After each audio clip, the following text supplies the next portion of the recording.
Bonjour, c'est Émilie et pour ce deuxième édito de l'artiste, le numérique et la musique, je voulais parler de l'artiste RH.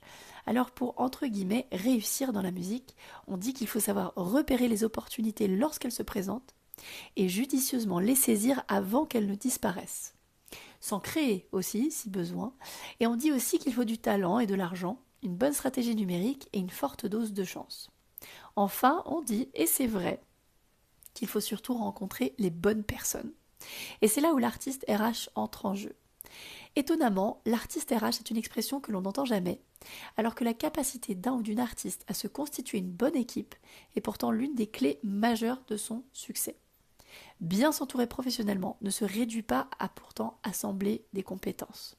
C'est avant tout une histoire humaine qui réunit une équipe de professionnels qui sauront travailler de concert pour développer l'artiste en contribuant chacune leurs années d'expérience et de vécu façonnées par leurs valeurs.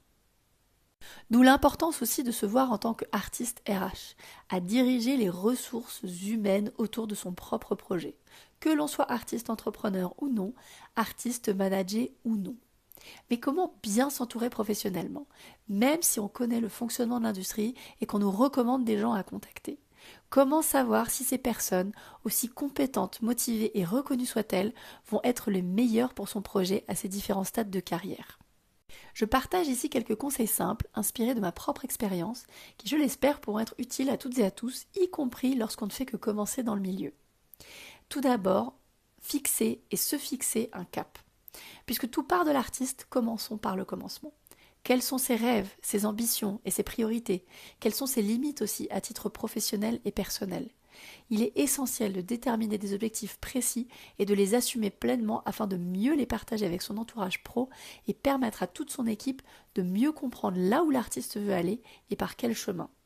Deuxième conseil, posez toutes ces questions. Dans une industrie connue pour son opacité, sa complexité et disons-le son omerta, l'idée même de poser des questions met souvent les artistes mal à l'aise. Par peur de froisser la personne en face, comme si une simple question était un acte de méfiance, ou par crainte de passer pour quelqu'un qui ne connaît pas le système ni les codes de l'industrie musicale, et que cela n'agace ou n'inspire de la condescendance de la part d'un partenaire potentiel déjà très occupé avec des artistes plus confirmés. Il est pourtant absolument crucial de poser des questions. La meilleure garantie d'avoir une bonne collaboration est d'y entrer en toute connaissance de cause pour ensuite pouvoir pleinement assumer ses choix. J'irai même plus loin, il ne faut pas signer tant qu'on n'a pas compris tous les aspects de son développement de carrière. Modèle économique, processus administratif, choix stratégique, clauses juridiques, dynamique interpersonnelle, répartition des rôles, etc., etc. Ces questions permettent de préparer le terrain et d'éviter les problèmes issus de quiproquos bien chronophages. Mon père m'a toujours dit qu'on avait le droit de poser toutes les questions qu'on voulait et que c'était à la personne en face de choisir si elle y répondait ou non. J'avoue que ce conseil m'a toujours été bien utile. Troisième conseil, s'écouter.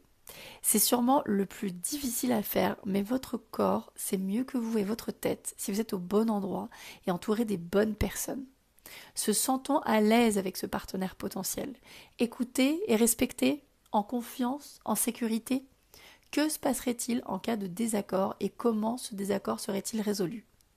J'ai toujours constaté que la manière dont se passe une négociation était un indicateur extrêmement fiable de la manière dont se passerait la collaboration par la suite. Donc, si ça traîne des pieds et que les réponses sont toujours plus vaseuses, il ne faut pas espérer que ça ira en s'arrangeant. Une autre question très importante, tout particulièrement pour les artistes racisés, handicapés, trans, femmes et minorités de genre. Que se passe-t-il en cas d'agression ou de viol? Comment signaler le problème? Comment se protéger et mettre un terme à cette situation et éviter qu'elle ne se reproduise? Quels seraient les recours et les sanctions? Et bien sûr aussi, quelle serait la position du partenaire potentiel dans ce type de situation et que ferait-il? Qui se ressemble s'assemble, dit-on souvent. Il faut donc se poser les mêmes questions au sujet des personnes avec lesquelles ce partenaire potentiel travaille de longue date. Comme le disait Maya Angelou, When people show you who they are, believe them the first time. Quand les gens vous montrent qui ils sont, croyez-les la première fois. Quatrième conseil, avoir une organisation claire. On gagne beaucoup de temps et d'énergie à clarifier la raison d'être et le rôle de chaque partenaire en amont. Ça permet d'éviter les doublons qui créent des délais, et d'éviter les rivalités et l'inertie qui sapent le développement de l'artiste. Et lorsque chaque personne de l'équipe comprend son rôle, mais également là où elle s'insère précisément dans l'ensemble, ça lui permet de se concentrer sur ses domaines d'expertise, où elle peut donner le meilleur d'elle-même et apporter sa plus forte valeur ajoutée. 5e et dernier conseil, garder la main. Il faut être capable de régulièrement faire le point sur ses objectifs et son développement en organisant des points d'étape avec ses partenaires. Est-ce que la collaboration fonctionne? Les deux parties ont-elles changé? Est-ce que le partenaire travaille bien avec les autres partenaires? Ou est-ce que l'artiste a constaté des blocages et le cas échéant, à quoi sont-ils dus? Même si ça paraît parfois difficile, il faut réussir à donner le bénéfice du doute, à rester dans un mode de communication cordial en posant des questions ouvertes et évaluer une situation humaine de la manière la plus objective et factuelle possible. Ça permet ensuite d'avoir des conversations constructives et posées où les ajustements nécessaires se font au fil de l'eau et les incompréhensions sont vite dissipées. Ça évite aussi bon nombre de sorties de route ou de ruptures de collaboration brutales avec leur lot de charges émotionnelles et d'espace mental saturé. Bref, chers artistes RH, prenez toute la place qu'il vous faut, toute votre place et soyez-en fiers. Vos alter-ego professionnels se reconnaîtront vite en vous et viendront vous chercher, tandis que les personnes en décalage avec vos personnalités, visions et objectifs prendront naturellement le large, vous verrez.